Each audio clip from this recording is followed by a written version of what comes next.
O livro de Atos é o segundo volume de uma obra de duas partes unidas que hoje denominamos Lucas Atos. Foi escrito pelo mesmo autor, Lucas, que foi um colega de trabalho que viajava com Paulo. Isso é evidente a partir da introdução do livro, onde Lucas diz: "Eu escrevi o primeiro volume, que é o Evangelho, sobre todas as coisas que Jesus começou a fazer e ensinar." Agora, Lucas fornece aqui uma pista sobre o que será esse livro de Atos. O primeiro volume foi sobre o que Jesus começou a fazer e ensinar. O segundo volume será sobre o que Jesus continuou a fazer e ensinar, o que leva a um ponto muito interessante sobre o nome tradicional, mas não original do livro: os Atos dos Apóstolos. Enquanto diferentes apóstolos aparecem na maioria dessas histórias, a única personagem que unifica toda a história do início ao fim é o próprio Jesus, agindo diretamente ou por meio do Espírito. E assim, o livro teria sido mais preciso se tivesse sido nomeado Os Atos de Jesus e do Espírito Santo. A introdução do livro relata como Jesus, ressuscitado, passa 40 dias com os discípulos ensinando-lhes sobre o reino de Deus. E isso se conecta à história do Evangelho de Lucas, em que Jesus declarou que ele restauraria o reino de Deus sobre o mundo, começando com Israel. Então ele chamou Israel para viver sob o reino de Deus ao segui-lo.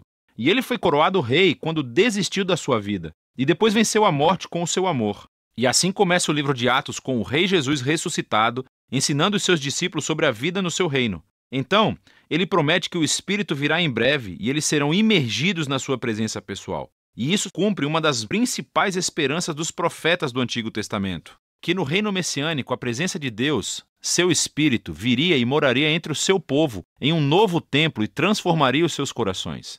E então Jesus diz: quando isso acontecer, o Espírito capacitará seus discípulos a serem minhas testemunhas em Jerusalém, Judeia e Samaria, até os confins da terra. A partir daqui, Jesus é levado por uma nuvem, uma imagem extraída do livro de Daniel, capítulo 7. Mostra como Jesus está sendo coroado como o Filho do Homem que foi inocentado após seu sofrimento e agora compartilha do governo de Deus sobre o mundo.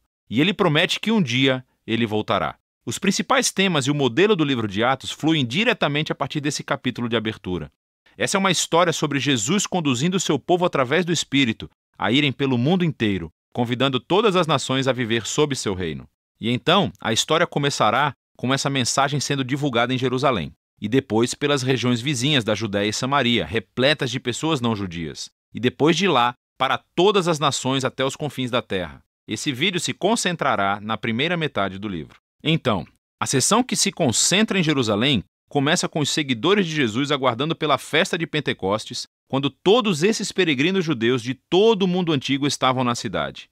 E o Espírito Santo vem sobre os discípulos como um forte vento e algo como chamas aparece sobre a cabeça de cada pessoa e juntos começam a anunciar e contar histórias dos atos poderosos de Deus.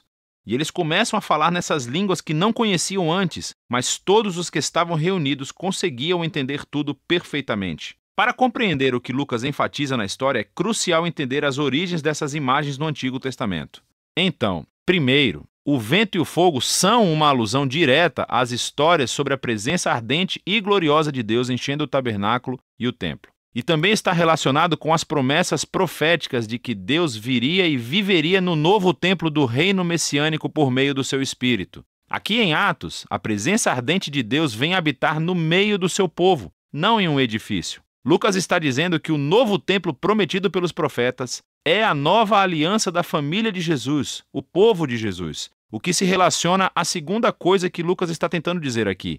Os profetas prometeram que, quando Deus viesse habitar no seu novo templo, ele reunificaria todas as tribos de Israel sob o reino messiânico, e as boas novas do reino de Deus seriam divulgadas e anunciadas às nações. Lucas descreve em detalhes a integração de multitribos internacionais de todos os israelitas que estavam lá em Pentecostes e que responderam à mensagem de Pedro. Os apóstolos, então, continuam convidando os israelitas a reconhecer Jesus como seu Messias, e milhares responderam, formando novas comunidades de generosidade, adoração e celebração. Mas nem todo mundo estava celebrando. A partir daqui, Lucas mostra como a nova família de Jesus rapidamente enfrentou hostilidade dos líderes de Jerusalém. Com um modelo simétrico realmente muito bonito, Lucas narra um conto de 2 templos. Assim, o novo templo de Deus, a comunidade dos seguidores de Jesus, se reunia todos os dias no pátio do templo e de casa em casa. E no meio desses avisos há 2 histórias sobre Pedro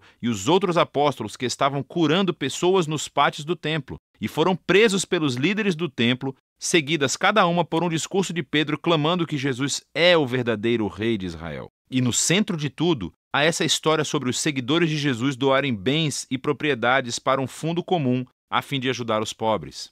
O que é ótimo, e pode parecer que Lucas menciona isso de uma forma aleatória, até você perceber que esta era a única prática descrita nas leis da Torá e deveria estar acontecendo no Templo de Jerusalém com os seus líderes. Então, o ponto de vista de Lucas aqui é claro. O novo templo da comunidade de Jesus está cumprindo o propósito que Deus sempre desejou para o Templo de Jerusalém, o de ser um lugar onde céu e terra se encontram, onde as pessoas encontram a generosidade e a presença restauradora de Deus. Nesse conflito entre os dois templos, que culmina em Atos, capítulos 6 e 7, é onde começa a primeira onda de perseguições. Assim, os seguidores de Jesus continuam a se multiplicar, o que exige a presença de mais líderes. E um desses, Estevão, é uma testemunha corajosa de Jesus em Jerusalém, e ele acaba sendo preso e acusado de falar contra o templo e até mesmo de ameaçá-lo. Aqui, Estevão faz um longo discurso mostrando como os líderes de Israel sempre negaram os mensageiros que Deus lhes enviou, inclusive Jesus e os seus discípulos. Então os líderes de Jerusalém, em fúria, assassinam Estevão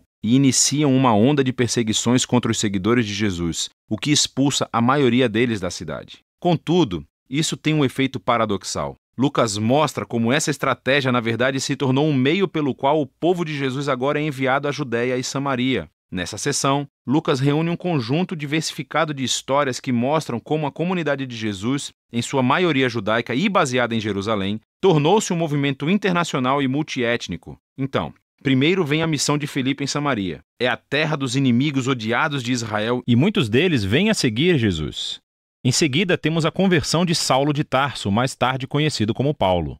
Ele era o inimigo mortal e perseguidor dos seguidores de Jesus até conhecer pessoalmente o Jesus ressuscitado e se tornar um defensor apaixonado em nome de Jesus. Segue a história de Pedro quando teve uma visão sobre como Deus não considera o povo não-judeu ritualmente impuro ou indigno de se unir à família de Jesus. Pedro, então, é levado pelo Espírito para a casa de um soldado romano, que está repleta de pessoas não-judias, e todos reagem às boas novas de Jesus. Na verdade, o Espírito apresenta-se poderosamente entre eles, assim como fez para os discípulos judeus no capítulo 2. Todos esses temas se reúnem na fundação da igreja em Antioquia, a maior e mais cosmopolita cidade daquela parte do Império Romano. E Lucas nos diz que Barnabé, um líder judeu da igreja de Jerusalém, foi com Paulo para ajudar a liderar essa comunidade eclesial. E isso deu início à primeira grande igreja multiétnica da história. Foi onde os seguidores de Jesus foram chamados de cristãos pela primeira vez, e é a partir daqui que os primeiros missionários internacionais são enviados. E vemos a missão de Jesus se tornando realidade, o que nos leva ao restante da história de Lucas. Mas por enquanto, essa é a primeira metade do livro de Atos.